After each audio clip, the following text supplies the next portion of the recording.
A court victory for Antigua and Barbuda in the U.S. And in sport, West Indies T20 captain Carlos Bradford tells players to take more responsibility for their performance. I'm Ricardo Roberts, and this is Caribbean in 10 for Monday, April 3. I'll be back with the details after the break. Business or promote your event through the services offered by the Caribbean Media Corporation and CaribVision. Our distribution provides a platform on cable, terrestrial television, and websites. We cover carnivals and events from across the region. We can bring your event live and alive to the world. For music makers, program producers, businesses, we can expand your reach to in excess of 2 million households daily. Our other services include news updates to enhance your media products, studio space for program and development. We can facilitate the launch of new products and services and training.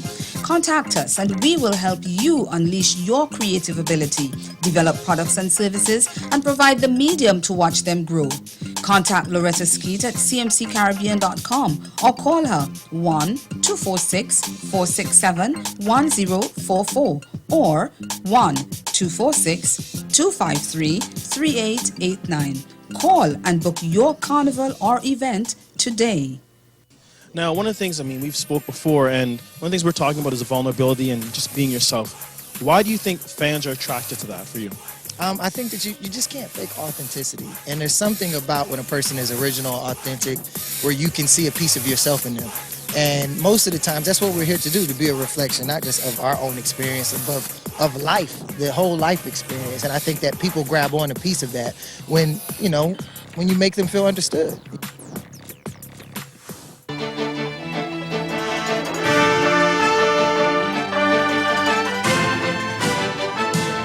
Antigua has scored a legal victory in the United States after challenging a court ruling that the island was subject to a lawsuit regarding its alleged involvement in the Ponzi scheme operated by disgraced investor Alan Stanford. Stanford owned and operated several financial entities, including an offshore bank in St. John's, which he used to defraud investors.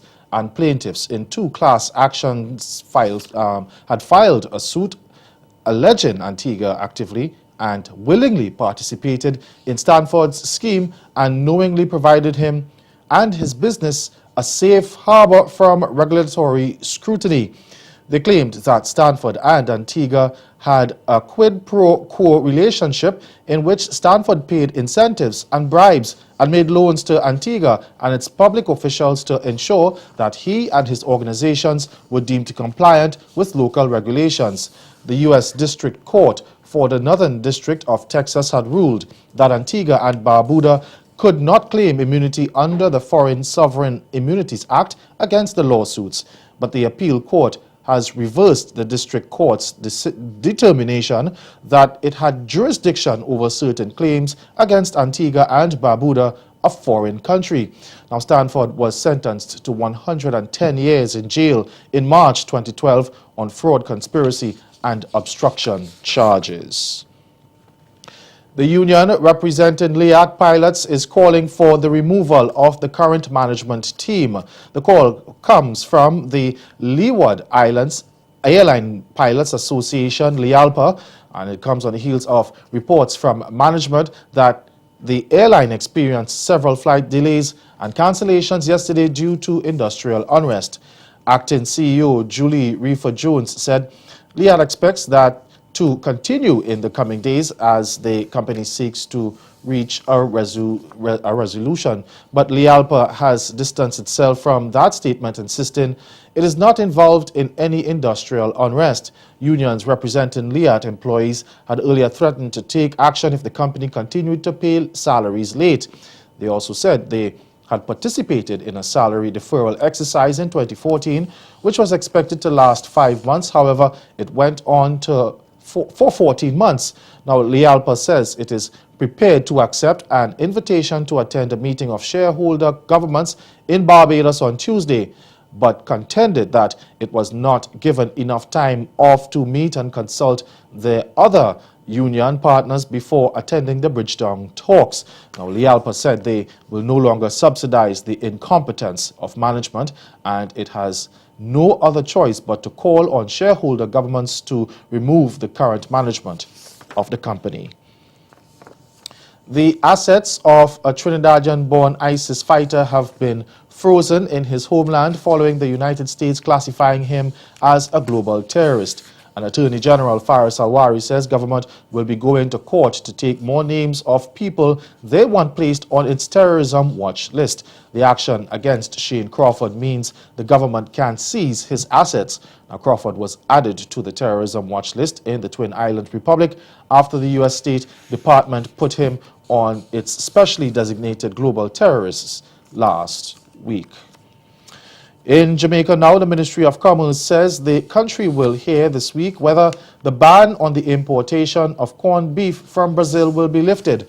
A team comprising officials from the ministry and the private sector visited Brazil in the wake of allegations that several major meat processors in the South American country had been selling rotten beef and poultry and allegedly paid hefty bribes to auditors in exchange for fraudulent sanitary licenses. The Jamaica team returned to the island late yesterday, and the ministry said it will discuss their findings and determine whether to lift the ban on which was imposed on March 21. Stay with us. Your Midday Sport is next. It's really been exciting watching the company these last several weeks. What's new since we last spoke, Mark? Well, we had the state of Nevada come in and do what's called their preliminary walkthrough a little earlier this week. And it was my first experience dealing with the state on a level being actually on our property. And I'll tell you, the state of Nevada is amazing. People there are amazing, and they actually want you to succeed.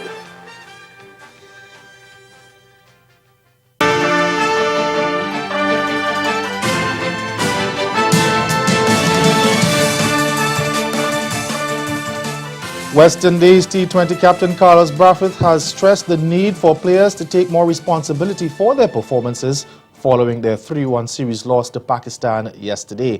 Several of the Windies' main players struggled badly in the series, especially with the bat, with veteran T20 batsman Kieron Pollard managing just 20 runs from 3 innings and Lendell Simmons getting 7 runs from 4 outings. Now, speaking after the final game, Brathwaite said it was important that good performances in the game were not outweighed by those players who were out of touch. On any given day, 2, 3, 4 players max perform. You hardly find a day when 11 players perform. And we just need to make sure that the 3 or 4 players that perform on any given day perform well enough to bring us over the line. The players that don't perform well or don't have the best day, just make sure that your bad day isn't as bad that it pulls the team into a negative light. I think the 2 or 3 players that performed in the games that we lost didn't perform well enough to bring us over. And the guys that didn't perform so poorly that, it showed. Now, many of the senior players were guilty of taking reckless shots throughout the series, and Brathwaite said there was a need for increased situation awareness on their part. Like I say, I wasn't happy with the execution, but, when players come off, the same shots that they get up with, if it goes over the boundary for 6, you say, well played, that was brave, that was brilliant. As a management team, we want to encourage players to express themselves. We just ask for a little more awareness than we have seen shown thus far in the series. And it's for us to go back to the drawing board individually again, come back against Afghanistan, repeat the things we did well, and improve on the things we didn't do so well. And that's Caribbean in 10. Join us again at 6:30 for Caribbean Newsline. Good afternoon.